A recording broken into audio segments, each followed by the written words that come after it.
L'histoire de Lilith, un résumé réalisé par les aventures de lecture. L'histoire de Lilith, la première femme d'Adam, est assez méconnue du grand public. Le mot Lilith est à l'origine d'une divinité mésopotamienne. Il dérive du sumérien qui signifie vent de la nuit. Certains textes datant du Moyen Âge relatent ces faits et décrivent Lilith suivant leur tradition. L'un d'eux relevant du Talmud juif s'appelle l'alphabet de Ben Sira. Selon ces textes, Lilith fut la première femme d'Adam créée par Dieu avant Ève. Ces deux furent créés au même moment à partir de la terre. On apprend qu'Adam exigeait la soumission de sa femme Lilith, mais celle-ci refusait. Elle se révolta et osa invoquer le nom de Dieu, Yahvé, ce qui fut bien entendu considéré comme un défi à l'égard de Dieu. De plus, elle acquit de nouveaux pouvoirs magiques et put disparaître à sa guise du jardin d'Éden. Dieu essaya néanmoins de la faire revenir en envoyant 3 anges, Sanoa, Samsenoa, Samengolof, pour la rechercher. Mais celle-ci refusa.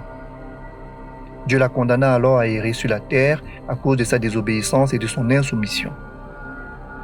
Quant à Adam, il semblait désormais s'ennuyer au jardin d'Éden. Dieu l'endormit et lui ôta sa côte pour lui faire une nouvelle femme. Ainsi naquit Ève.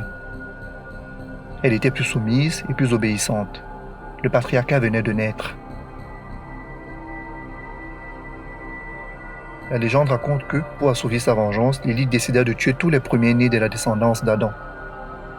Sa représentation dans l'Antiquité et au Moyen-Âge s'est faite sous plusieurs formes.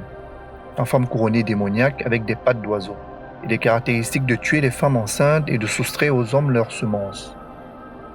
La superstition étant très courante au Moyen-Âge, et pour se protéger contre Lilith, les gens utilisaient des amulettes de protection pour leurs nouveau-nés. Dans l'Ancien Testament, Ésaïe décrit Lilith comme une personne qu'il ne fallait pas côtoyer. Pour cela, il fait référence à un territoire nommé Édom, qui serait habité par des bêtes sauvages et par Lilith. Même si son texte n'est pas très explicite sur la vie de Lilith, elle constituait déjà une figure de succube dans l'Antiquité. De même, au 1er siècle, le rabbin Hanina ben Dossa, reconnu par ses pairs comme étant le dernier faiseur de miracles, mettait en garde les hommes qui dormaient seuls. C'est pour dire qu'il n'était pas bon d'être célibataire ces temps-là. Quoi qu'il en soit aujourd'hui, l'image de Lilith jouit depuis quelques années d'un regain d'intérêt.